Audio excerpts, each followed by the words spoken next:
14 de septiembre del 2018. Muy buenos días, bienvenidos a su programa Contacto Directo. Revisemos quiénes son hoy nuestros invitados. Luis Fernando Torres, asambleísta de Cambio PSC por Tungurahua, integrante de la Comisión de Justicia, miembro del CAL. El veto al proyecto de ley anticorrupción y la nueva iniciativa del Ejecutivo. La reforma que habría favorecido a Jorge Glass y que ahora queda insubsistente. Lo revisaremos. También estará con nosotros Camila Moreno, vocal del Consejo Nacional Electoral Transitorio. El Consejo Transitorio anuncia reformas al sistema de elecciones desde el método de designación de escaños en la Asamblea hasta la revisión de las circunscripciones electorales. Y el nuevo Consejo Electoral Definitivo, tema que también abordaremos. Además, nos acompaña Héctor Yepes, asambleísta de Creo por Guayas, presidente de la Comisión de Participación Ciudadana, donde se tramita el proyecto de ley de recuperación de capitales, una iniciativa de la presidenta de la Asamblea, Elizabeth Cabezas. ¿Cuál es la parte medular de esta iniciativa que abona en intención de lucha contra la corrupción y qué cambios se está incorporando? Lo revisaremos. El gobierno vetó totalmente el proyecto de ley anticorrupción aprobado por la Asamblea y en su lugar remitió una nueva propuesta que, entre otras cosas, busca recuperar recursos mal habidos, otorgando beneficios a quienes denuncien actos de corrupción. Fue la secretaria jurídica de la presidencia, Joana Pesantes, quien llegó a la Asamblea para formalizar las propuestas del gobierno. Primero entregó el veto a la ley anticorrupción que el legislativo aprobó días atrás y justificó la decisión del Ejecutivo. Realmente no era una ley que por sí nos ayudaba a esta estrategia que ya ha sido planteada por el Gobierno Nacional dentro de la lucha contra la corrupción. También ingresó el nuevo proyecto de ley anticorrupción y protección del denunciante, con el que el gobierno pretende dar incentivos para que la ciudadanía denuncie estos casos de irregularidades y permita recuperar los bienes y dineros fruto de la corrupción. Nos ayuden a saber de quiénes son esos bienes, recuperar los bienes y obviamente seguir con la investigación y la cadena del delito. Hemos estimado que podría ser más de 40.000 millones. El veto del Ejecutivo causó la reacción de Marcela Guiñaga, presidenta de la Comisión de Justicia, quien cree que la decisión fue motivada por los reclamos del exasambleísta César Montúfar, quien aseguró que la ley que aprobó la Asamblea podía ser usada para extinguir la pena de 6 años de prisión que pesa sobre el ex vicepresidente Jorge Glass. El señor presidente tiene su derecho a vetar un cuerpo normativo. Lo que sí es que rechazo, insisto, ojalá no haya sido por los pseudos pronunciamientos del señor Montúfar, que es evidente que es un ignorante en materia penal. El proyecto anticorrupción del Ejecutivo será analizado por el Consejo de Administración Legislativa antes de que inicie su trámite formal. La actualidad, los protagonistas, el análisis y la información en Contacto Directo. ¿Qué tal, Lenin? Buenos días. Un buen día para ti, Denise, y para todos quienes nos acompañan a esta hora. Luis Fernando Torres, asambleísta, miembro del CAL y de la Comisión de Justicia, se encuentra en los estudios de la capital de la República. Le damos los buenos días. Asambleísta, el presidente de la República vetó totalmente la ley anticorrupción que por unanimidad y solo con una abstención se aprobó en la Asamblea Nacional. Esta ley modificaba el artículo 370 del Código Integral Penal. Recordemos lo que dijo César Montúfar sobre la oportunidad de esta reforma. El punto fundamental es la oportunidad. ¿Cómo se pudo aprobar en la Asamblea Nacional una reforma a un artículo tan importante como asociación ilícita en el momento, en la misma coyuntura en el que se está todavía en fase de casación? Hay que recordar además que esta Comisión de Justicia es presidida por una de las personas que se ha declarado la principal defensora de Jorge Glass, que es la asambleísta Marcela Guiñaga. El literal F del artículo 1 de esta ley que fue vetada señalaba que se tenía que sustituir el artículo 370 del COIP sobre el delito de asociación ilícita, en el sentido de que si la asociación es para cometer delitos penados con menos de 5 años de prisión, si estos delitos se han consumado, solo se aplicará la pena que corresponda al respectivo delito, es decir, 5 años. ¿Cuál era la importancia, la urgencia de esta reforma penal cuando el principio de favorabilidad podía aplicarse al caso de Jorge Glass? ¿O no es así como lo señala César Montúfar?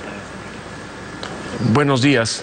Ningún jurista especializado en tema penal ha corroborado lo que ha dicho el dirigente de Concertación, que es un distinguido sociólogo. Consecuentemente, si ningún jurista especializado en materia penal ha corroborado tal interpretación, digamos, de orden electoral o política, significa que la reforma al artículo 370 del Código Integral Penal nada tenía que ver con el ex vicepresidente de la República. Es falso, es una mentira lo que se dijo sobre el artículo 370, cuya modificación fue propuesta hace 3 años por el defensor público para proteger especialmente a quienes fueron incriminados y procesados cuando protestaban en las calles del país bajo la figura de la asociación ilícita. Pero si la interpretación llevaba a alguna conclusión preocupante, el presidente debió haber objetado solo ese artículo, pero resulta que objetó toda la ley, con una particularidad, que en el artículo 4 de la ley presentada por el presidente de la República se incorpora textualmente lo que consta en el artículo 3 de la ley anticorrupción aprobada por unanimidad en la Asamblea Nacional.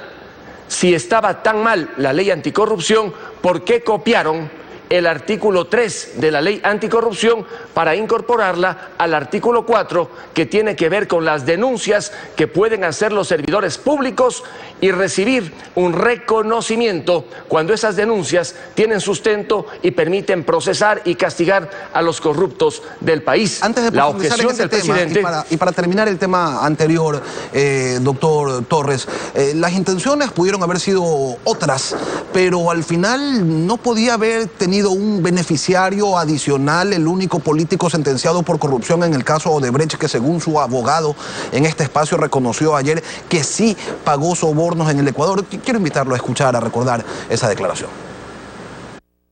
Mire, la delincuencia organizada, si hubo después del 2014, la asociación ilícita, si lo hubo, se ha mentido al Ecuador. La asociación ilícita la hicieron los propios brasileros, la hizo Odebrecht, porque ellos tenían a nivel internacional un departamento estructurado de sobornos. Aquí en el Ecuador Odebrecht sobornó, claro que sí, a funcionarios públicos de menor jerarquía y a funcionarios privados. Eso es evidente, muchos se han autoincriminado y se han acogido a la cooperación eficaz, pero a nivel del presidente de la República, a nivel del vicepresidente Jorge Glass, eso jamás, porque él jamás suscribió contratos. Y sí, es verdad que ningún especialista en jurisprudencia ha hecho referencia a lo que decía César Montúfar, pero los jueces, que algunos tampoco son muy especialistas, que digamos, podían haber interpretado o haberse acogido a lo que dice el artículo 16 del COIP en su numeral segundo, donde se señala que se aplicará la ley penal posterior más benigna sin necesidad de petición de preferencia sobre la ley penal vigente al momento de ser cometida la infracción o dictarse sentencia. ¿Esa posibilidad cabía, doctor Torres? Usted que conoce cómo se maneja la justicia en este país. Usted, que es un periodista serio, ha utilizado la palabra podría, ha utilizado el condicional, después de que ningún jurista que se respete ha corroborado lo dicho por el dirigente político de Concertación. Podría significa que cualquiera podría especular. Entonces, sí podría significa que no puede. Consecuentemente, esa reforma al artículo 370 no quería favorecer a nadie y por lo tanto el presidente bien pudo haberse limitado a objetar ese artículo. Curiosamente, el presidente tampoco suscribe esa lectura política de la reforma al artículo 370 porque el presidente igualmente es un hombre serio que no puede prestarse a este tipo de especulaciones. Pero ¿qué es lo grave?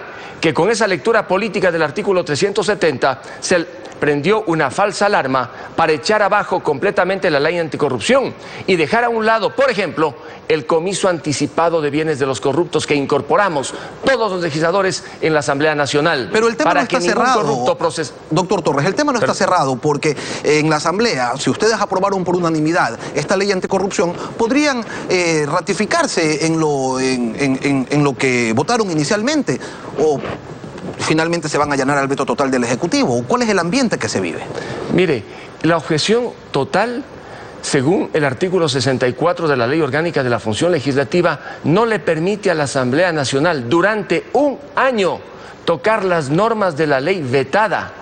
No se puede entonces el comiso anticipado de bienes que aprobamos por unanimidad para que el Estado tome los bienes de los corruptos que no se presentan a los juicios o están prófugos, incorporar en otra ley.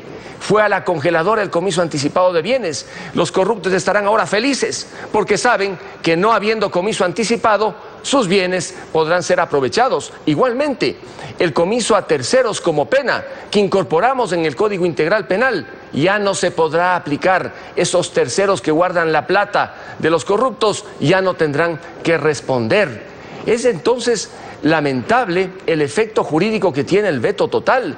Yo hubiera esperado un veto parcial, pero no uno total, porque al final estos instrumentos para combatir la corrupción van a la congeladora por un año. 12 meses no podrán ser incorporados en ninguna ley. Doctor Torres, ¿pero de verdad usted cree que alguien iba a ordenar un comiso anticipado? Si en este país ni siquiera se acusa de enriquecimiento ilícito, ¿qué comisos se van a hacer? Hay un claro divorcio entre lo que ven los políticos y la opinión pública y lo que leen los fiscales a la hora de iniciar un proceso. Esa es la realidad, lamentablemente. No pueden iniciar el comiso anticipado porque no existe norma legal. Pero si existe, por ejemplo, para juzgar por enriquecimiento ilícito y vemos que a nadie se juzga por aquello. Están procesados algunos por enriquecimiento ilícito y es muy fácil detectar el enriquecimiento ilícito a través de la unidad de análisis financiero y la fiscalía.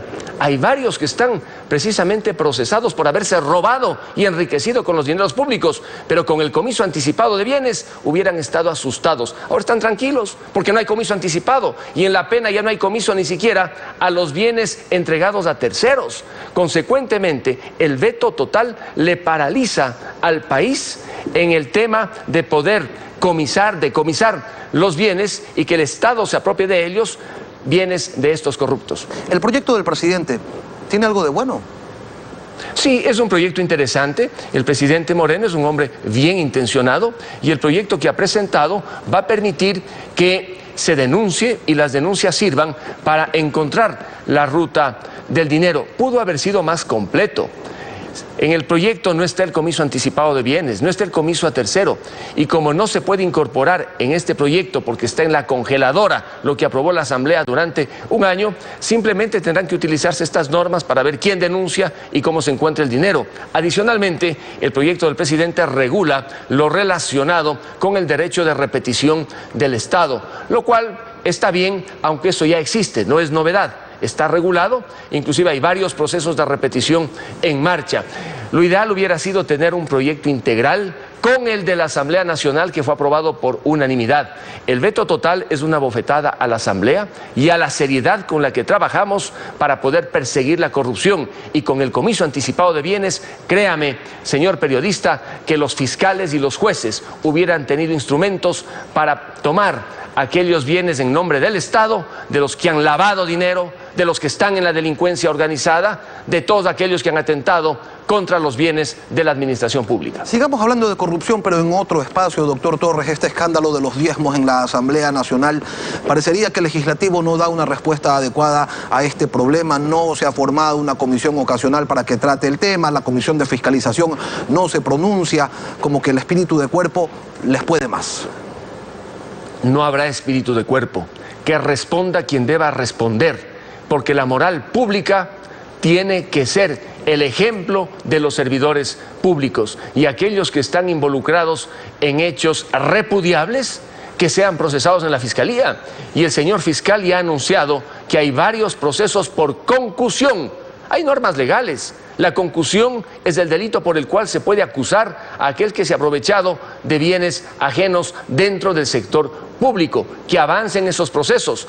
El Consejo Administrativo de la Legislatura le propuso al Pleno de la Asamblea una resolución que igualmente fue aprobada por unanimidad para que cualquiera que quiera denunciar lo haga sin temor a represalias, sabiendo que si lo hace, su contrato no será terminado, podrá seguir trabajando. Consecuentemente, están las vías abiertas y vamos hasta el final en la lucha contra la corrupción, sin dar tregua a los corruptos del país. Ya es hora de que se implante la moralidad pública, el buen cuidado y el manejo sagrado de los recursos de los ciudadanos. ¿Usted conoce los nombres, doctor? Sí, de algunos que están procesados, no quisiera decirlo aquí debido a que están en investigación, pero se trata de lo que conozco de 3 legisladores cuyos nombres inclusive entiendo que han sido difundidos ya en algunos medios de comunicación. Pero no son solo 3. 3 en la Fiscalía. y alrededor de unos 4 en proceso de investigación. De tal modo que esto avanzará. La directora de la Unidad de Análisis Financiero, cuando acudió a la Asamblea Nacional, dijo que ya se están haciendo investigaciones a movimientos financieros de los legisladores, lo cual está bien, adelante, porque quien nada debe, nada teme, que se investigue lo que tenga que investigarse. Luis Fernando Torres, asambleísta de Cambio, Partido Social Cristiano, miembro del CAL y de la Comisión de Justicia. Gracias por venir esta mañana acá a Contacto Directo. Son las 7:16 y continuamos. Tras la pausa, Camila Moreno, vocal del Consejo Nacional Electoral Transitorio, el Consejo Electoral Definitivo, quienes están inhabilitados de participar, y las reformas al sistema de elecciones. Ya regresamos.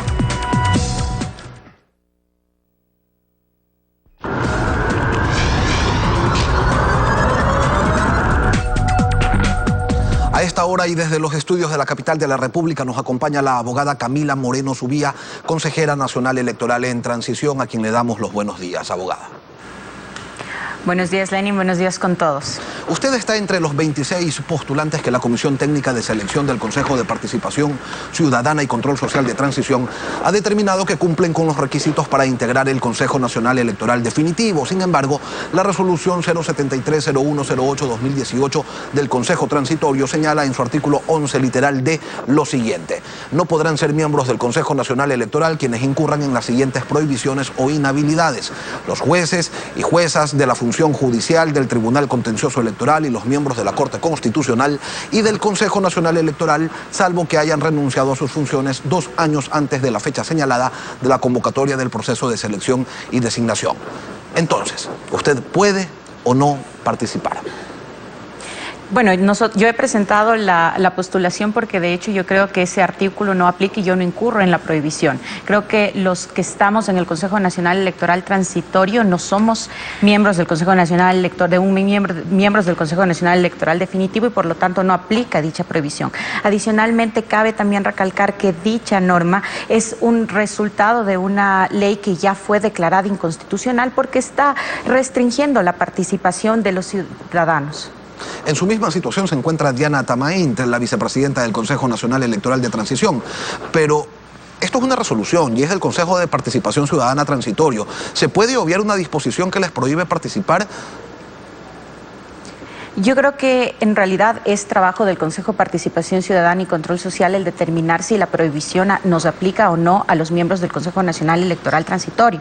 Nosotros no somos quienes determinamos eso como Consejo Nacional Electoral, así que será deber del Consejo de Participación Ciudadana y Control Social determinar si dicha prohibición aplica o no a los miembros del transitorio. 18 días les quedan en funciones a ustedes dentro del Consejo Nacional Electoral de Transición. Las elecciones seccionales serán el 24 de marzo del 2019, pero se habla de cambiar algunas de las reglas del juego.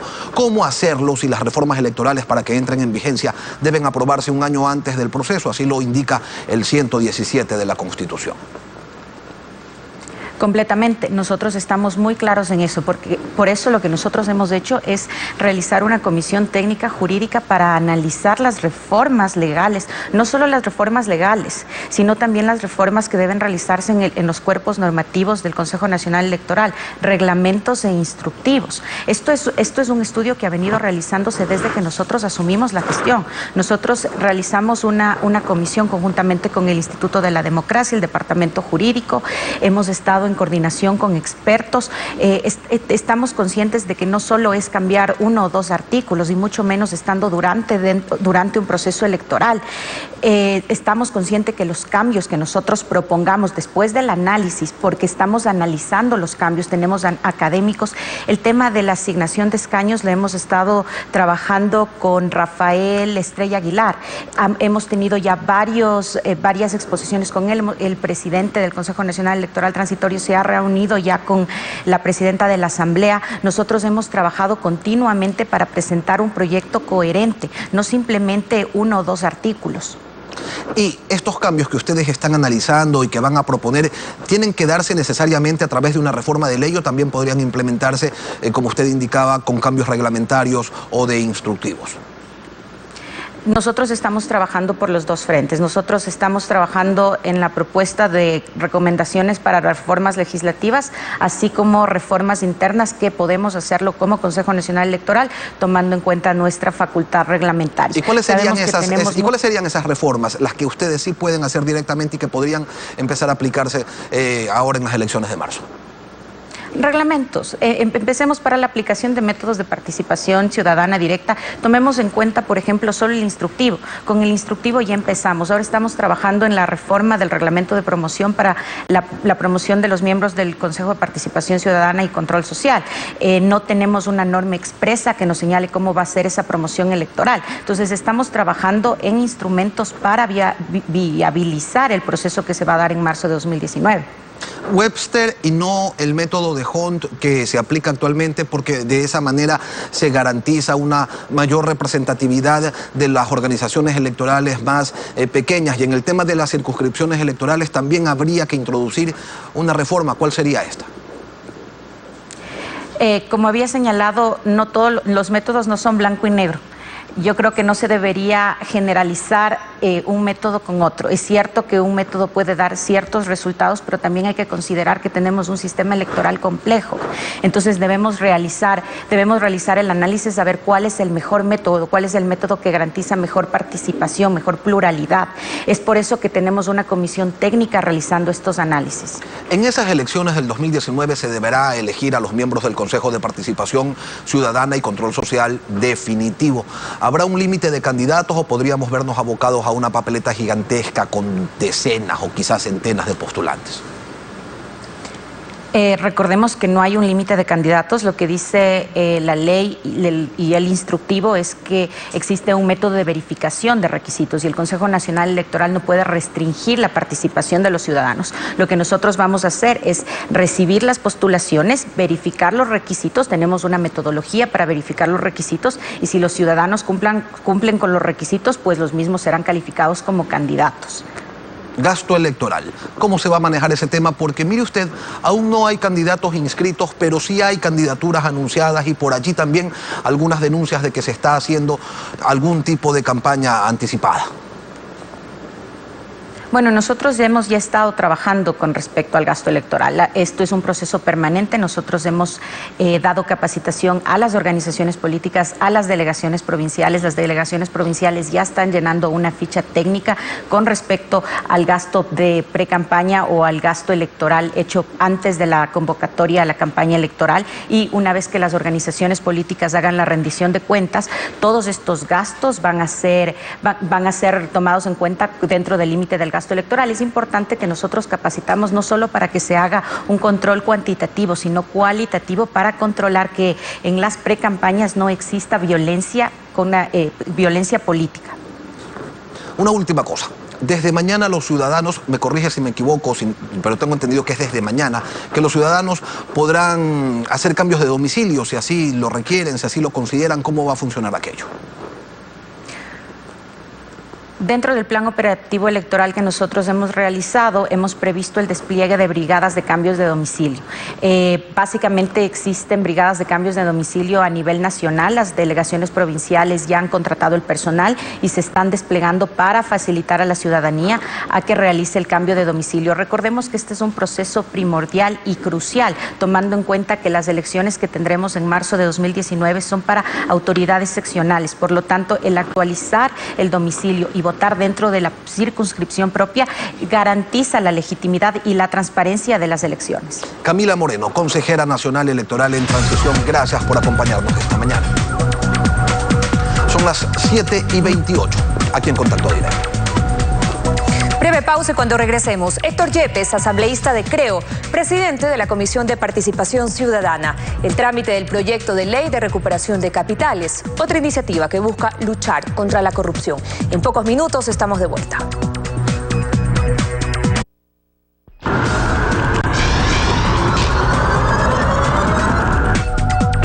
Y a esta hora nos acompaña en nuestros estudios el abogado Héctor Yepes, asambleísta de CREO, presidente de la Comisión de Participación Ciudadana. Asambleísta, buenos días. ¿Están de acuerdo en su bloque con el veto total del presidente Moreno a la ley anticorrupción? ¿Qué tal? Muy buenos días. Yo creo que el veto es innecesario, más aún haber hecho un veto total, porque si había una discrepancia sobre un punto concreto, pues bastaba con vetar esa parte de la ley, pero no toda. A mí esto más bien me huele a que el gobierno quiere ganar tiempo. Yo no veo... ¿Tiempo para qué?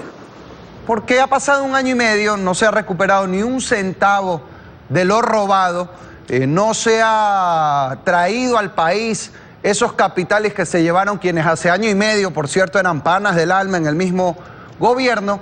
Y hoy, ¿qué es lo que ocurre? La Asamblea envía un proyecto de ley anticorrupción, el presidente la veta del todo, con argumentos muy poco defendibles en lo legal, y envía recién otro proyecto, como queriendo echarle la pelotita a la Asamblea. Yo quiero aclarar algo. ¿Y con ese proyecto del presidente Moreno sí se va a poder recuperar lo robado?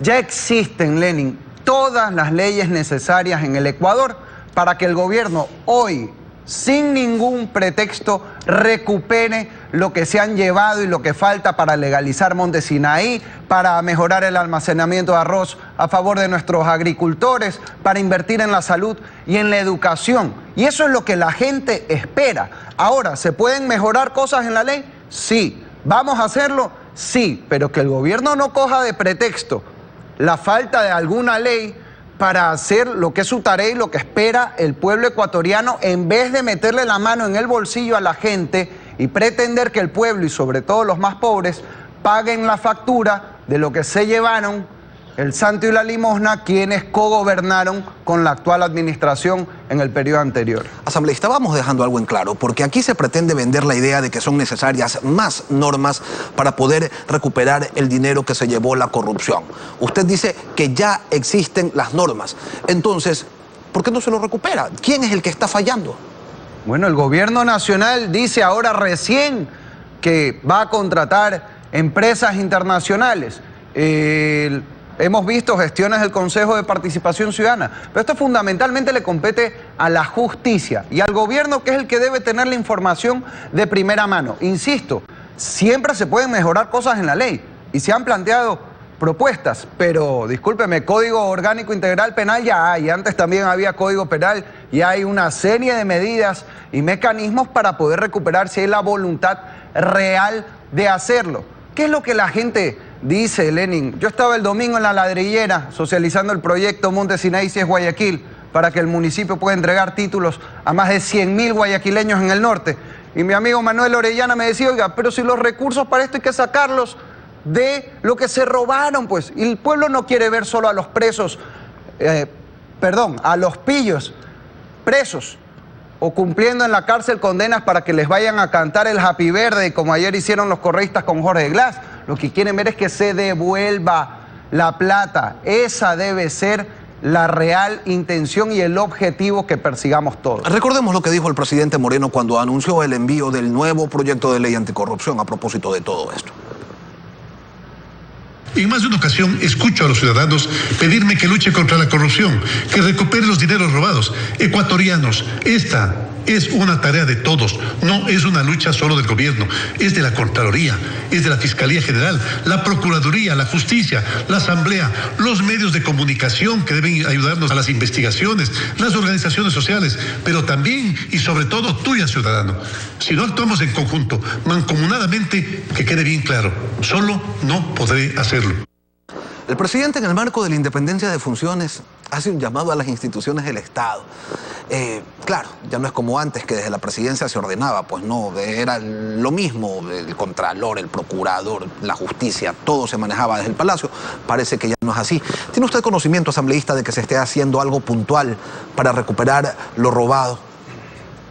No hemos conocido, más allá de lo que se ve en los medios de comunicación, gestiones concretas. Ojalá las unidades de análisis financiero de la Fiscalía, el gobierno estén haciendo gestiones concretas. ¿Qué es lo que estamos haciendo en la Asamblea? Aparte de haber aprobado una ley anticorrupción hace poco, que lamentablemente el presidente ha vetado sin mayores explicaciones, tenemos un proyecto de ley de recuperación de capitales que ha presentado la presidenta de la Asamblea y que se tramita en la Comisión de Participación Ciudadana que yo presido, donde estamos permitiendo que la ciudadanía pueda acudir ante el Consejo de Participación Ciudadana a conformar equipos técnicos especializados de investigación que permitan rastrear la ruta del dinero e incluso, como estos equipos no tendrían ninguna remuneración ni serían servidores públicos, en caso de obtener un resultado y ubicar cuentas concretas o haber obtenido la recuperación efectiva del dinero, podría haber un incentivo económico por ese trabajo. Estas son herramientas que van a mejorar, pero insisto, leyes hoy por hoy ya existen. Esta iniciativa complementa la ley que presentó el presidente Moreno. Así es, la ley que ha presentado el presidente Moreno, que por cierto me parece una buena ley y creo que debe aprobarse en la Asamblea. Se trata más bien de temas en lo judicial y en ciertas competencias del Ministerio del Interior. Qué bueno, todo proyecto es bienvenido y si no tiene ningún problema constitucional ni legal, pues debe ser aprobado rápidamente para combatir la corrupción. Leyes, leyes, leyes, leyes que se tramitan, leyes que se aprueban y no se recupera ni un dólar. Eso es lo que a la gente le indigna, ¿no? Así es, y eso lamentablemente no pasa por leyes desde la Asamblea, sino por acciones concretas. Aquí lo que necesitamos es menos bla bla y más resultados. E insisto, resultados sobre todo espera el pueblo mientras ve que los que se llevaron en peso el país disfrutan de sus fortunas mal habidas, pero en cambio a la gente de clase media, a la gente pobre se le pretende meter la mano en el bolsillo, quitando subsidios y cargándole un ajuste por un problema que el pueblo no causó. Esta posibilidad de que el ciudadano común se incorpore a las investigaciones, a la búsqueda de la ruta del dinero, ¿es el punto más importante, es el punto central de la propuesta de Elizabeth Cabezas? Así es, se trata de darle un contenido concreto a esa facultad de lucha contra la corrupción que tiene el Consejo de Participación Ciudadana, que lamentablemente en 10 años no se hizo absolutamente nada desde esa institución para realmente luchar contra la corrupción. Ahora bien, lo que se plantea es que se haga efectiva esa participación de la ciudadanía. Por ejemplo, recibimos esta semana a la Comisión Anticorrupción en la mesa legislativa que presido y ellos tienen la voluntad de integrar un equipo técnico y poder dar un seguimiento, aprovechar las investigaciones que se han hecho desde la sociedad civil para ubicar el dinero. Así que ojalá este proyecto lo tengamos rápidamente aprobado para contar con una herramienta más de las muchas que hoy ya existen en el combate a la corrupción. Cuando se tramitan proyectos de ley dentro de las distintas comisiones, generalmente se incorporan algunas modificaciones. A esta propuesta de la presidenta Cabezas, ¿le están ustedes poniendo algo más? Sí, estamos sobre todo precisando su alcance, porque habían ciertas disposiciones que sí tocan cuestiones judiciales y para evitar confusiones queremos dejar muy claro que esto simplemente se trata de una reforma al Consejo de Participación Ciudadana que permita a la gente común denunciar, investigar no solo los grandes casos, como la refinería del Pacífico o los escándalos petroleros donde todavía se denuncia que se llevan $4 por barril, sino también los casos de corrupción más pequeños pero que afectan mucho en el día a día a la gente. Corrupción que a veces existe en una junta parroquial, en una subsecretaría, en un municipio, que pueda haber gente del sector que se organice, pueda denunciar y pueda obtener resultados concretos que permitan cuidar el bolsillo del pueblo, porque recordemos, esto no es un problema de los políticos, aquí estamos hablando de la plata que falta para cupos en la universidad, que falta para almacenamiento de arroz mientras nuestro Montubio en Guaya está desesperado, que falta para crédito a favor de nuestros agricultores y ganaderos a bajas tasas de interés a lo largo y ancho del país y que falta esa plata porque se la robaron. 16 meses después de que asumió el presidente Lenín Moreno la presidencia de la República, lamentablemente no encontramos todavía el mecanismo para recuperar aunque sea $1. Yo lo quiero invitar a escuchar lo que decía Fernando Callejas a propósito de la lucha contra la corrupción, la cirugía mayor. Para dar crédito total al señor presidente de la República en su lucha contra la corrupción, si así lo desea hacer, conforme, señor presidente de la República, la Comisión Anticorrupción con asesoría de la ONU, que fue una propuesta suya que yo pedí también en la Asamblea hace más de un año, que se exhorte al señor presidente para que esto se cumpla. Y el presidente Lenín Moreno así lo prometió durante la campaña electoral, ¿no? Él dijo que iba a invitar a una comisión, que iba a buscar a la ONU, y de eso no hay nada todavía. ¿Cuál es su criterio? Bueno, yo mismo presenté en el Pleno de la Asamblea hace ya, si mal no recuerdo, unos 6 meses, un pedido para que se exhorte al presidente a conformar una comisión en la ONU similar a la que se armó en Guatemala, la Comisión contra la Impunidad, que permitió incluso investigar al presidente y vicepresidente en Guatemala y les costó el cargo. Esas comisiones independientes disparan para donde sea. Por supuesto, y sobre todo cuando algunos de los investigados o siguen estando en el actual gobierno o son amigos íntimos de quienes están en el actual gobierno. Entonces, cuidado, aquí se habla mucho, se mete preso un par para calmar a la tribuna, pero lo fundamental es recuperar la plata. Y para eso tiene que haber toda la transparencia y todos los mecanismos independientes que vengan al país. ¿Cuál es el miedo? A que venga la ONU, como propuse yo, como bien dice Fernando Callejas, como lo planteó Guillermo Lasso en la campaña. Esta es una propuesta que la plantearon tanto Guillermo Lasso como Lenín Moreno, así que podríamos decir que todo el pueblo ecuatoriano de cualquier línea votó por esto y aún seguimos esperando. Aquí, discúlpeme, aplica la frase popular, mucho ruido, pocas nueces. El abogado Héctor Yepes, asambleísta de Creo. Gracias por venir a Contacto Directo. Muchas gracias, Lenín. Son las 7:45. Denise.